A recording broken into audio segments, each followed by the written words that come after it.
Okay, let's get started. It's Laura from Hyperstamper, and this is the last in my 10-a-week series for this week, just in the nick of time. So this is such a special one. It's on a vintage book called Invitation to Live, which by itself, fantastic title for a junk journal cover. But what I've done here is I did not attach this ribbon. It's free-flowing. You can actually put it inside your journal or just continue to use it as a closer. But this antique lace here is so pretty, and I've attached that. But what I've done here is this is a lithograph from 1925 by an artist called CM Burd, and she did this whole lullaby, story time, nursery rhyme series. And the Knapp Company in New York printed these up, and I have several of them, but I did not want to attach it here. So you can open this up and you can see the title of the original book, Invitation to Live, which is so fantastic on its own. But I also thought somebody might want to frame this. It's on its original backing here, so it's not a mistake. It is going to flip open. If you want to attach it down, go for it. But if you want to reuse it, you can do that too and put your own picture on the front, or leave this wonderful title, Invitation to Live, there. So let's take a look at Invitation to Live. This book was gifted to Betty Williams in 1941. And when I was ripping out the pages, this fell out, and it was a little Valentine gift card to from Betty Williams, to Florence E. Sparks. So this is the card that Betty gave to Florence with this book, and I thought it should live with the book forever, so I tucked it into there. And there we go, 1940 book. This is some tape that I found. It was actually behind an antique print. So it was holding it in place in the frame, so I kept all the tape because I have a problem. There's more of that tape and some more interior spine in the book. And a nice little vintage glassine envelope with almost the last of the paper doll cutouts. This cute little jumper and hat. The dolls are coming in a jiggle to come. There's only 2 dolls. There's a vintage atlas page, and here is a vintage page I made out of all kinds of antique and vintage ephemera. And in the pocket, I've put an 1898 stereoscope photo. It's called The Brave Boys in Blue, starting for Manila. Copyright 1898. Isn't that fun? It's absolutely adorable. And I'm running low on these too, so I gotta hit my garage sales. So I'm just gonna tuck that there for now. And back here, I've added another one of these wonderful vintage recipe cards with the ads on the back. That would have been from the 50s or 60s. And the book page here is from the early 1900s, called Through Storm to Sunshine. And here's the other side of that pocket with a vintage stamp, a 1950s receipt. And this is another one of those poems that I turned into a journaling envelope for you to journal on. And that's Pauline Johnson, the Indigenous art poet born in the 1800s, published 1937. I feel like I know too much about this paper. I think I need more friends. Okay, here we go. 1930 accounting ledger page. And Hyperstamper is all about cheesy recipe pictures. Yes, I am. That's the things, do chicken wings, and lots of spots to journal on the back of that. Look at this wonderful printed number here in the corner of that 1930 ledger page. Look at the writing. Oh my God, they put us to shame with their beautiful cursive writing. Here's a wonderful vintage, actually this is an antique postcard. Nope, vintage 1951. Isn't that pretty? I really love the color, look how bright the colors stayed all these years. Vintage doily and another book spine, and a vintage canasta score sheet. You can journal on both sides of that.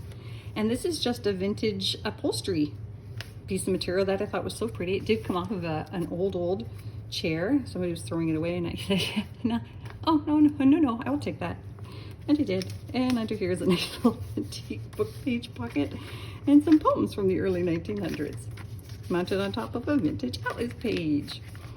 And then I made this out of a 1920s music sheet, and that's a 1907 Times Weekly piece here with 2 very old stamps. And I just made this little booklet here. Again, that's that Times Weekly edition piece that I tore off of that print. paper.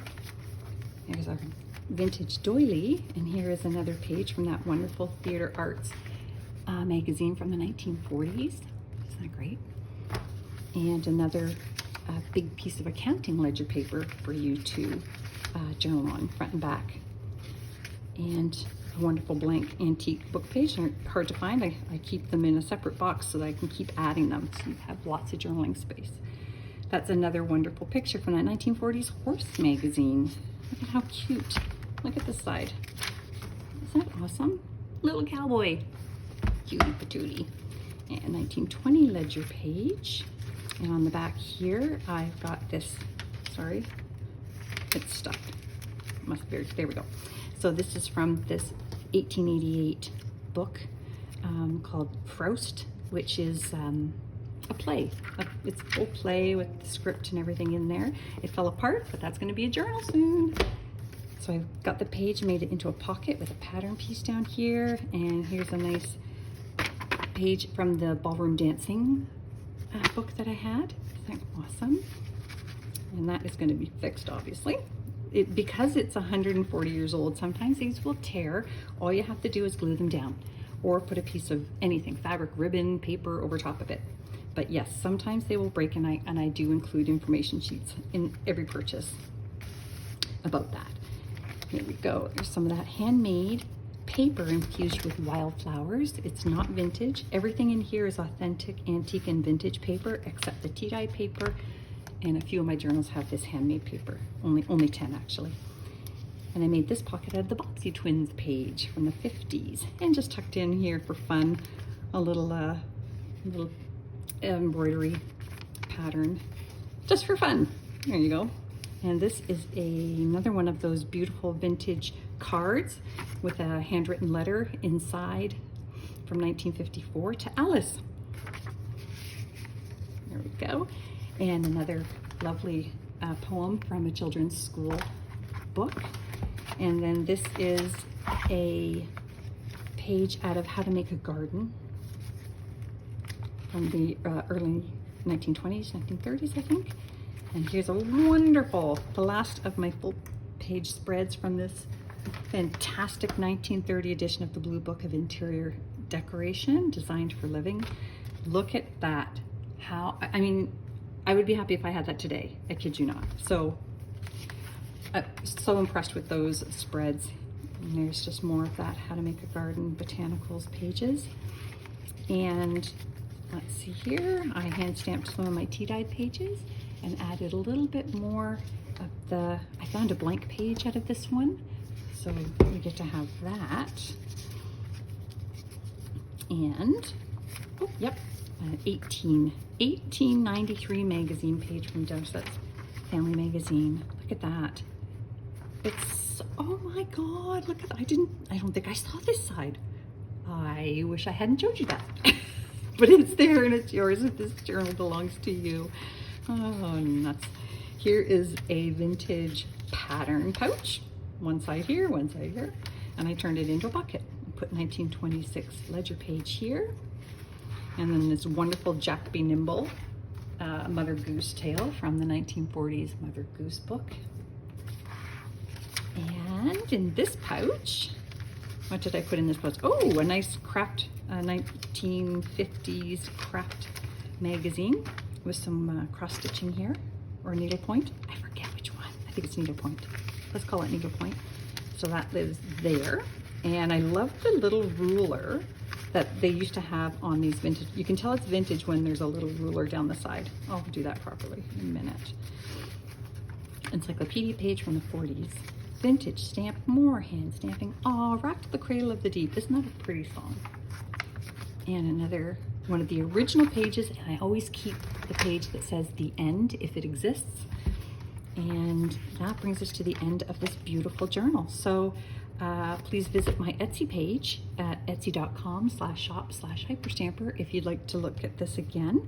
And please subscribe so you can be one of the first to see when journals are about to go up on Etsy. Come see me again. Bye for now.